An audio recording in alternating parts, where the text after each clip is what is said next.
Thank you for your attention. We hope you enjoy today's event.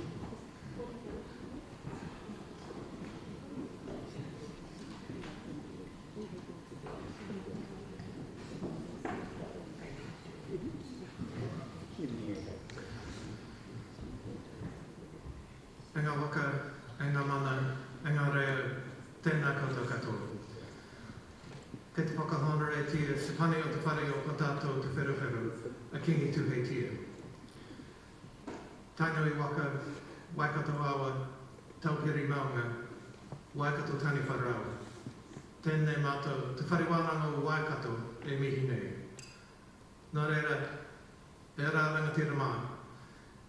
I roto i tēnei wiki whakahirehire, ara te wiki o te reo Māori, tēnā koutou, nā mā harama rā koutou katoa.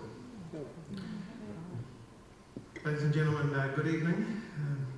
My name is Neil Quigley. I'm Vice Chancellor of the University. It's my pleasure to welcome all of you to Professor Vincent Reid's lecture this evening entitled Development is the Key to Understanding the Human Mind.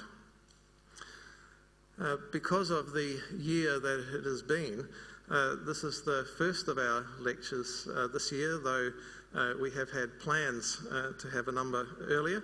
So it's wonderful to have all of you here this evening, braving both our COVID-19 level 2 restrictions and also the weather.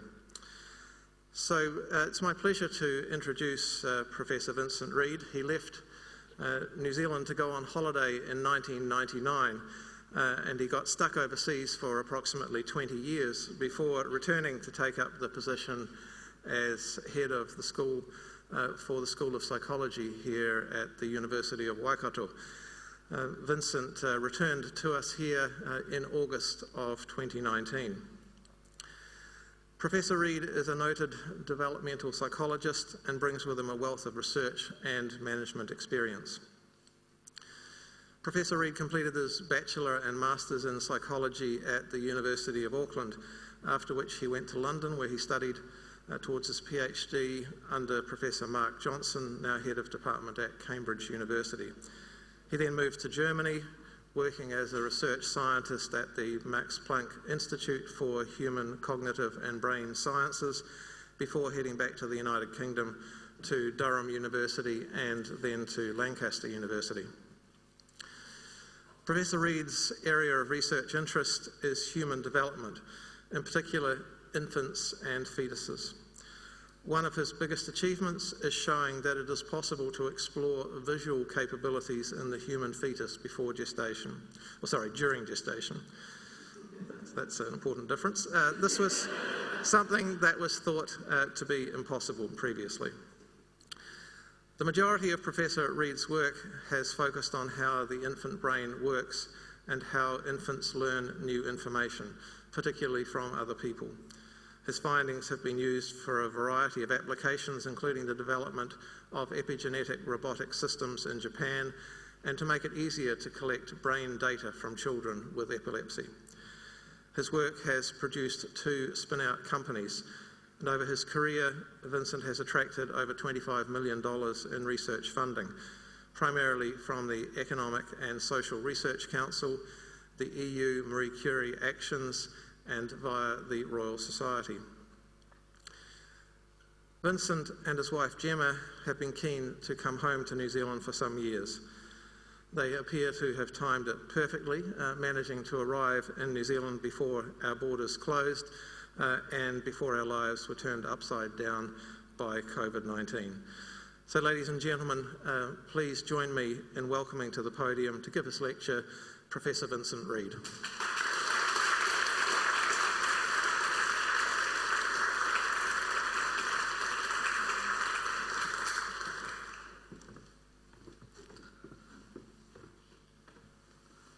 Thank you so much, Neil, for that very kind introduction. And thank you all for being here, both of you, this evening. I wanted to start off with saying a few words in Te Reo, but unfortunately I need to do a bit of work on that. So maybe at my next public lecture, I'll do one of those. So I thought I'd talk to you about 2 things. Effectively, this is one big advertisement for doing psychology at Waikato. So I'm going to talk about two things. One is about fetuses, one is about infants, and a little bit of brain development sort of on the way. And they're actually, it's quite useful because the two topics are the things that I've found the most interesting over the last 20 years that I've been involved in. So that's why I call it development as the key to understanding the human mind. And this image here of this incredibly beautiful young boy, we'll come back to it later on. Because first I'm going to talk to you about fetuses. Why would you study a fetus? Why would a fetus be remotely interesting? That has to be the first question. And the answer is right here in this infographic. So by the time a baby is born, there are about 3 or 4 key things that have already happened that are rather important. So the first is that the autonomic nervous system is already present and is already there for people to understand and for the fetus to utilise. The second is that motor systems are already online, and that's a key part of many elements of development. Thirdly, and this is the bit that people start to find a bit surprising, affective and temperamental states are established. Basically, elements of your personality, who you are, who you think about, what you think about, all that sort of stuff is already starting to be entrenched. And finally, also the way in which you learn and how you learn is present during this time. The point of this slide is to actually show that there are feed-forward processes, but also feedback elements here. That's what the sort of the pointy arrows are all about. I don't know why they've shaved sort of the head off the woman here, because that's got nothing to do with fetuses, or indeed what this thing is down the bottom. So just ignore those. Okay, so that's why you would want to study a fetus, because a lot of stuff happens prior to birth. How do you study stuff with a fetus? This is where it gets tricky, because it's really hard to actually understand what's going on given the constraints of the fact that actually a fetus is inside and you want to see what fetuses are doing. So this is a study that when I first saw it made my head explode, and it's a very simple study.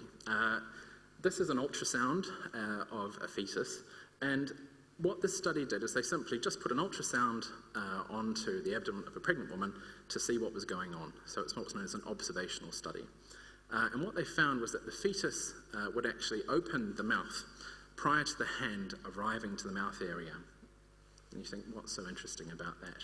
Well, what's interesting about that, so this is at the beginning of the 3rd trimester of pregnancy, is that means that there is a rudimentary body schema present. It means that the fetus has some idea of where their hand is in space, that it's about to come in contact with the mouth, and it's anticipating that. So that's what's known as a self-produced anticipatory action. And that shows that you actually have the framework for motor function and an idea of a body schema, which is something that we, take for granted as grown-ups. You can show this, you can show it using this sort of technology. And I sort of sat on this for a few years thinking, what else could you possibly do given this? So this is fantastic research. And if you don't believe me, it's on the slide in words. So that means that it's a fact, and you can't argue. Okay, but there are major constraints here. Constraint number 1 being that this is an observational study. It's not an experiment. If you really want to understand what's going on, you must do an experiment. You have to manipulate things. You have to actually change the behavior of the fetus in order to see if they can really understand anything.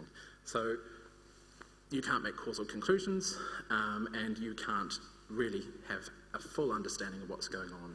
Observational research is very useful, but it has its limits. You must do an experiment. And correlation does not equate to causation, of course. And despite that, the last study I'm going to present is going to be correlational, and I'll probably make causal conclusions. Okay. So, what is the evidence for fetal learning? And there was a whole series of studies in the 1980s, and they were in the early 1980s, and what they were doing was looking at auditory processing. How does the fetus hear stuff, and what does it learn from it? And this is one that is a particular favourite of mine. So this was published in a well-known journal called Science, and what they did is they did a study where the poor mother had to read The Cat in the Hat 2 times a day for 6 weeks prior to birth. And this was read again and again. Then the baby was born. And once the baby was born, they put a dummy, or a pacifier, if you're American, into the mouth of the baby. And using a transducer, they could measure sucking rate, so how quickly the baby would suck. And what they could do is that effectively the baby could control which tape recorder would play, whether it was the book, The Cat in the Hat, or they changed the nouns, so it was the dog and the bog, something that sounded quite similar but actually was a bit different. And what they found was that babies would always choose to modify their sucking rate such that they could actually hear the familiar story. And half the sample had the dog and the bog during pregnancy, and they preferred that one. So people went, hey, that's really interesting. That means a fetus can learn stuff, and they can learn stuff about language. That's really confusing. How can they do that? So that's why people found it interesting. But there was a whole lot of these studies that happened in the early 1980s, and then it sort of just died off, in part because of the constraints of really understanding how to present stimuli to a fetus. This is all auditory stimuli, and there's only so much you can do in that particular domain. So, nonetheless, I think you should be very impressed, because this is in the 1980s. So after all, in the 1980s, they thought that power dressing was a good idea, that excessive hairspray was a good thing, and one hairdo at a time, destroying the world via CFCs. And also, they thought Rogernomics was good. I put that in there for Neil. And we'll come back to this, okay? So we will return to this because it's fundamental for the second half of this evening. Very important. Okay, so there's only so much you can do with auditory stimuli. Most research with infants and with children actually uses visual stimuli. So you present something to the infant and you see how they process that information, whether they choose to prefer to look at something, those sorts of things. And if you look at a developmental biology textbook or a developmental psychology textbook, it will either not mention vision at all in a fetus, or it will say nothing doing, it's dark in there, and this is adaptive, this is a good thing. It's dark because the visual system needs that to develop. So it was off limits for reasons related to ethics. Until 2011, when someone called Marco produced a model that was very interesting. And effectively what the model did was to highlight the amount of light that enters a uterus. So here we have his model, and so this is the thickness of maternal tissue here. In the second half of the third trimester of pregnancy, most women tend to have between 30 and 40 millimetres of tissue. And what he effectively did was calculate the amount of light you get if you're standing in direct sunlight, if you were outdoors but in shadows, or all the way back to here, if you were indoors but with artificial light. And he calculated how the light was attenuated going through maternal tissue with clothing, and he worked out that actually most fetuses can see stuff. In other words, there's visual processing that's going on in the uterus during the third trimester. And I thought, maybe we can start to look at how vision develops in fetuses. But what can you possibly do? That's the question. So I thought about the sorts of paradigms you would need to actually induce behaviours in a fetus so that you could overtly measure that using something like ultrasound. Now, there's a series of very classic studies that have been done by Mark Johnson, my supervisor, and others. And they're very elegant and they're also very simple. Take a newborn, place them on your lap, and then in the periphery of their visual field, present them with a stimulus and just move the stimulus away from the central fixation area and track the amount of time that the newborn will follow. Very simple, very overt behaviour.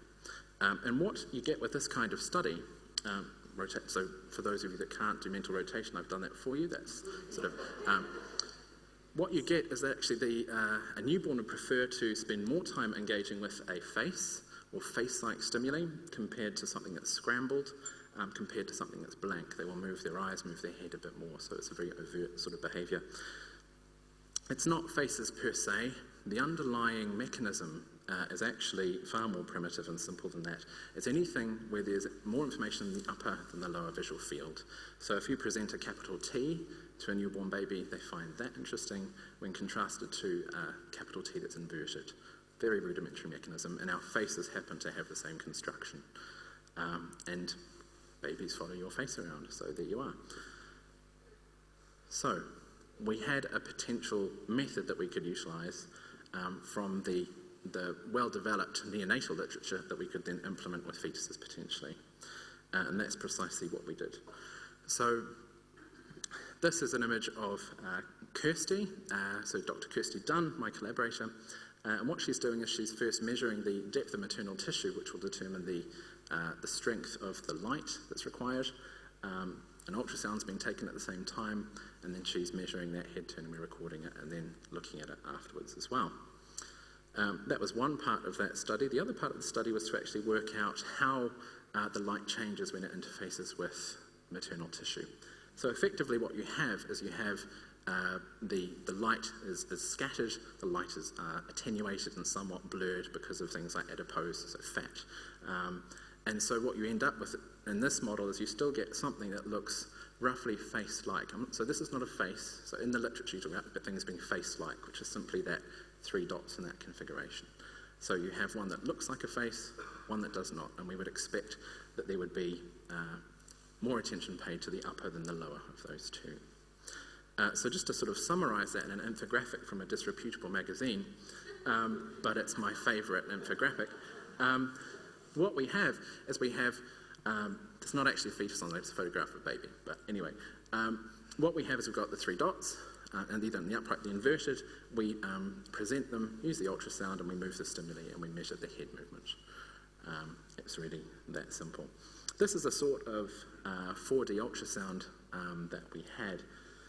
Let me see. So, very simple sort of refresh rate, and what you do when you're coding it, you don't know whether the head's moving to the left or the right, or where the stimuli you presented. So you're blind, and then you just sort of measure whether or not the head will rotate to the left or head will rotate to the right. And indeed, what we found was that the fetuses would prefer to engage with the face-like stimuli on the left-hand side, so look more towards it than when it was inverted. We weren't sure if fetuses would actually find the stimuli actively aversive.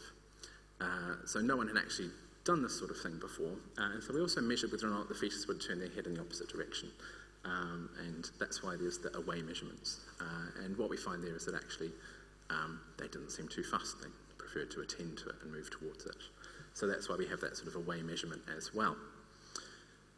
So that came out, and it came out the same day that James Comey was presenting to Congress about Trump and Russia.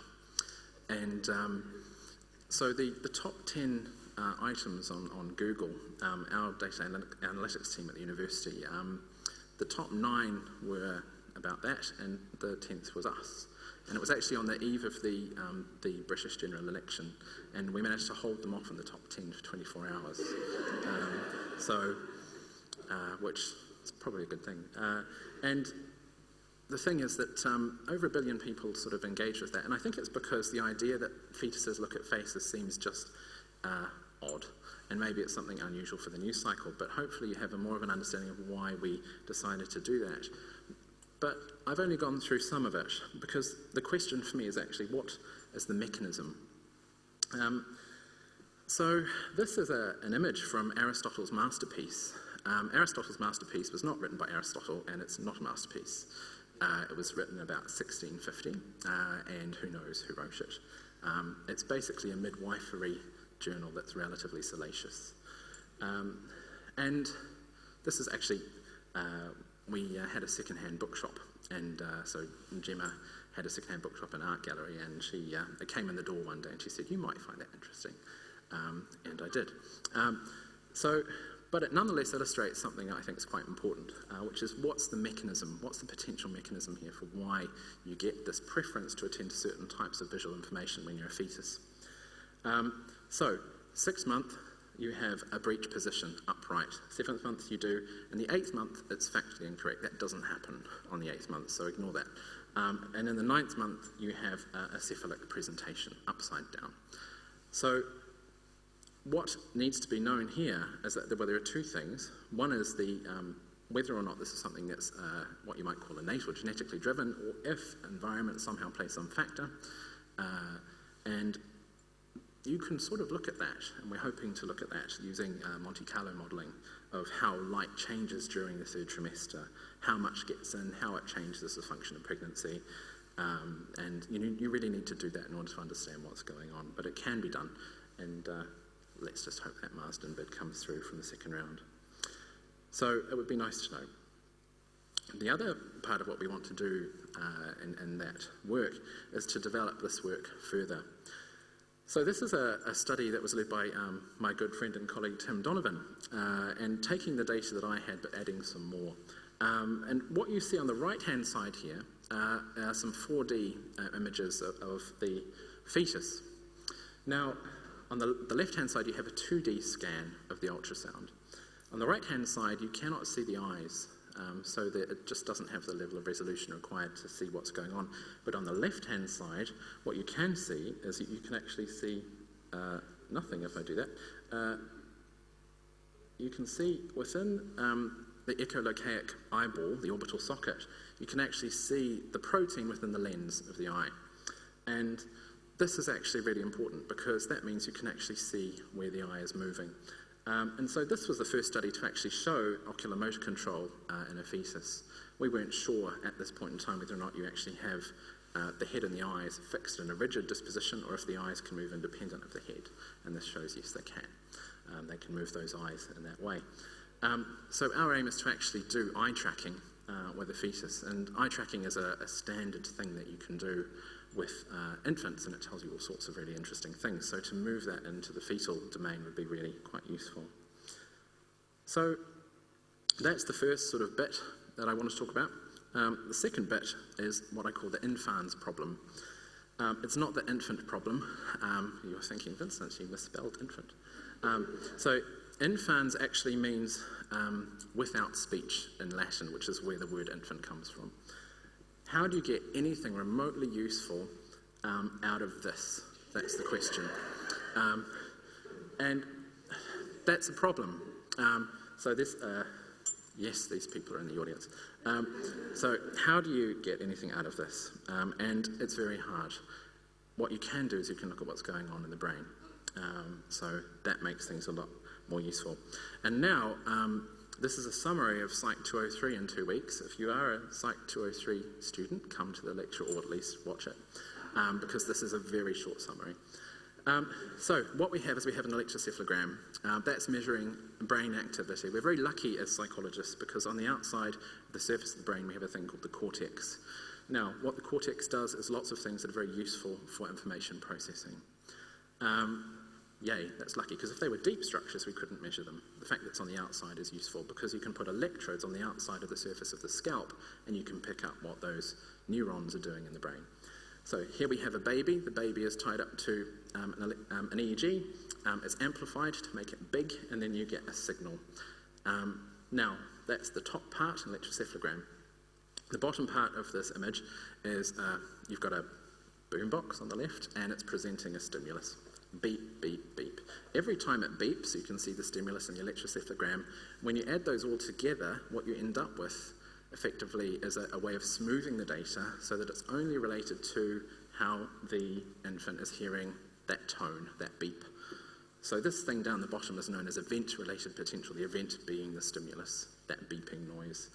And what it does is it breaks up and fractionates perceptual and cognitive function. That's what makes it so useful.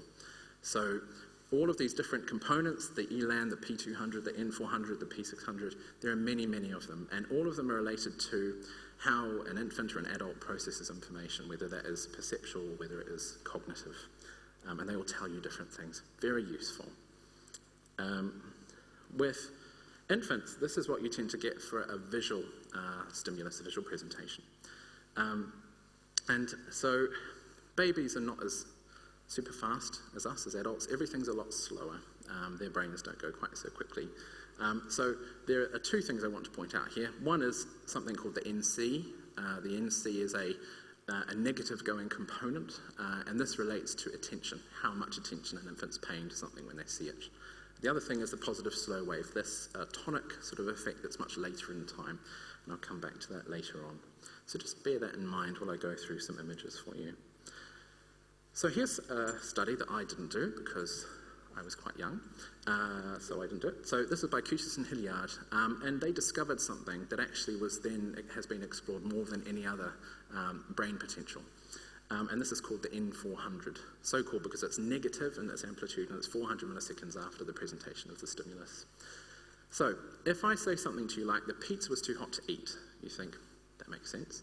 If I say the pizza was too hot to drink, when I say the word drink, your brain produces a little N400. And if I say the pizza was too hot to cry, then you'll produce a very large N400.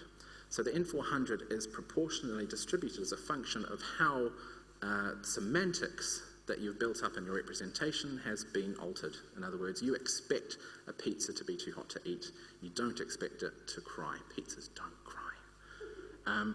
And what's interesting is that semantic incongruity can be separated from other forms of expectation or deviation. So it's just to do with semantics, meaning, how you understand things.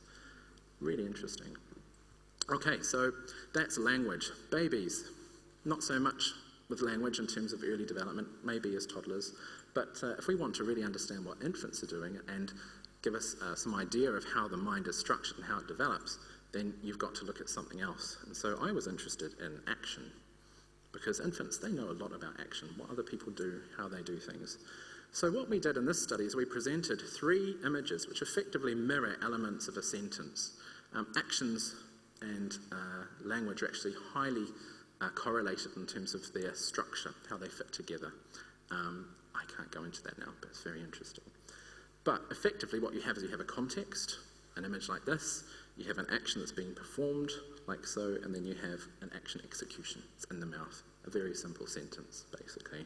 So you can present that, or you can alternatively present something along these lines, where in the third image, you don't expect that. It violates your anticipation. And you can do this with all sorts of things. And in fact, it's a good idea because you must present these things many times in order to get a measure of what's going on in a brain.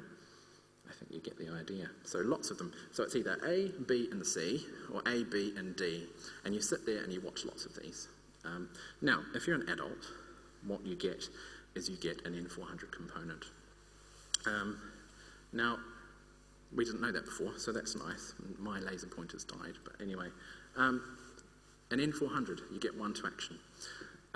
And so that means that semantics in terms of expectation are present for actions, not just for language. And I thought, haha, we can do this with infants now. Let's see what happens with an infant who's very socially adept and developed. And what we find are 2 things. We see this big NC component, which I've now plotted upwards to confuse you. And also we get in these P components down the bottom, these are electrodes in the parietal region, these 3 at the bottom. You get late in the day this N400 component, so they also have an N400. Let's see if a 7-month-old can do this. So we again get this NC effect where they find when the food goes in the mouth interesting because they're babies, right? And that's something babies really, food and babies, quite like middle-aged men. So food and babies, they go together. You get a measure of attention, but at 7 months you get no N400. So in other words, they don't represent things in terms of semantics, but they do attend towards things, which is why behaviourally they look like they can actually be socially adept. So if we do the same thing with a 5-month-old, what we find here is that we find no evidence for semantics, no evidence for attention, but what we do find is we find another effect, the positive slow wave, which I talked to you about before. And what this does is it differentiates context. So that's the slow wave is this low sort of tonic effect late in the day that occurs. What it means is that the baby is picking up what's going on. They are discriminating, but they don't know anything about the semantics or representation. They don't even differentially attend, but they're just seeing that there's a difference. So at 5 months of age, babies can do that. So you see how we're sort of building a sort of a map of cognitive architecture as a function of development. QED, that's my lecture. So you can do more with these things though, as a function of development. So one thing that we did do is we replicated the effect. We found this N400 component again for the unexpected with another sample, but then we let the babies grow up. So from 9 months, they went to 18 months of age, and then we measured their language function.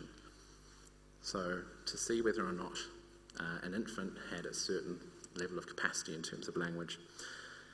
And then on the basis of that, we divided our sample into those that actually had relatively high performing language capacities in terms of production and comprehension, or if they were, relatively speaking, not so good at those things. And what we found when we actually went back to their 9-month-old data was that actually it was only the high language group that actually produced this N400 component. So these things here, just to confuse you, this is a difference wave across the surface of the scalp. That's what these sort of blobby things look like. And the sort of little, I don't know, French moustache thing, that's the parietal sort of electrodes that we were looking at. And the negativity that's blue shows that it's negative, and that's the one for the high language group. So in other words, it's only those babies that have the high language at 18 months happen to actually differentiate at the level of semantics, the action at 9 months of age. So, what does that tell us? Well, you can't be causal. You can't say understanding action at 9 months means at 18 you're very good at language. There's just a relationship. We can't say anything because it's a correlation. I did say that I would say there'd be a correlation near the end. So I've taken you through a few sorts of things here, but I think that there are a few conclusions that I need to sort of go through with you. The first is that perception and perceptual mechanisms actually fundamentally alter cognition. So the way that you see things, the way that you hear things, change the way that you then think about things. And many of these things are in the foundational period during the prenatal period rather than postnatal. So there's all that sort of evidence, some of which I've shown you today. The other thing is that development actually happens to be a mechanism. You can use it as a tool. Development's interesting in its own right. I find babies are fun, but you can learn an awful lot about how the mind is structured, how the mind works, through using development as a mechanism to understand what's going on in terms of how our minds are structured. So you can understand how the mind works. So tonight I've sort of showed you, you have a context for attention, semantics, then action related to language capacities, and they all sort of layer on top of each other in ways that are functionally distinct. So what you can conclude from this are those things. However, I suspect what's going to happen is that you're going to go home, and in 6 months' time someone says, do you remember that public lecture? And you'll say, oh yeah, most jokes produce an N400. That will be what you find out. So, I need to say thank yous first before I run away. The first is to my family, and especially to Gemma for putting up with me and for all that she does.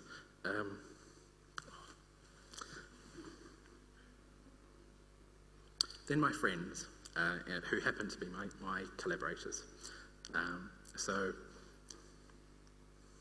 I like them too. Technicians are good. Research participants are wonderful. And then the people who very kindly gave us funding. So there are lots of those. I would like to thank the University of Waikato. And also the School of Psychology, because I sort of came in and they're just so very welcoming, and that's been wonderful. So thank you very much. And then all of you for being here in these very sort of uncertain times. My elder brother did tell me that I was always going to sell out, but I don't think he meant it was sort of under COVID regulations with 100. And so here we are. He's right. So thank you all very much. And now, Alison will come and talk to you.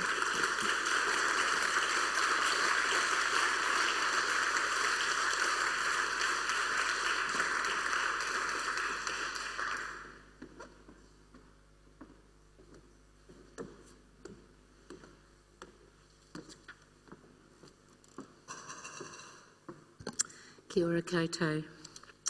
My name is Alison Kirkman and it's my pleasure as Pro-Vice-Chancellor representing the Division of Arts, Law, Psychology and Social Sciences to thank Professor Reid for his presentation. I now can't see him, but oh, good.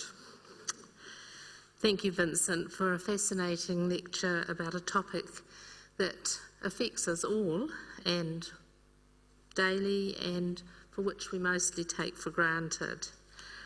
Professor Reid has introduced us to what he called fascinating world, and I agree with him, of fetal neurological development, in particular perception and cognition. The question of what the fetus is able to perceive and at what stage of development is probably a general question that many of us are aware of through some of the material in the public media. And I have a question for Vincent when we get out to the bar, because I'm really interested in the playing of music. And Vincent talked about auditory stimuli at the beginning of his session, so I'm keen to follow that up with him. But he also talked about how a newborn baby recognises faces. So tonight what he did was provide us with the science behind these general questions many of us ask when we're thinking about babies and fetuses, and also why this information is important. I was wondering about that N40 as well when I was looking at Professor Reid's presentation before this event, and I must say that having him present has helped me enormously from having read the presentation earlier. He's provided complex research to us in an accessible and understandable way, and this is a mark of an excellent researcher and teacher, so thank you, Vincent. This now concludes the formal part of the evening, and I thank all of you for attending in person, and also those of you who were going to be watching by live stream in the lecture theatre, and I'm not sure if you're there still or you're here, but thank you to everybody who's listening. And there'll also be an opportunity to listen later again. Professor Reid will be moving to the Opus Bar, and I'm sure he'll be happy to answer any specific questions as long as you maintain your distance from him. The Opus Bar, as I said, will open for refreshments, and I remind everybody else who's not asking Vincent questions to also continue to maintain social distancing as level 2 requires. I should also let you know that the next Hamilton Public Lecture is on the 6th of October, and the presenting professor is Professor Albert Biffet, originally from Spain, because some of you might have thought I pronounced his name incorrectly, because I think it's up there. Oh no, it's not, so you didn't, and I didn't need to say that. However, Professor Albert Biffet is from Spain, but he's currently with the School of Computing and Mathematical Sciences, and he will be speaking on the 6th of October. So now I'll ask you again to thank Professor Reid, and then he'll leave with the Vice-Chancellor and move to the Opus Bar.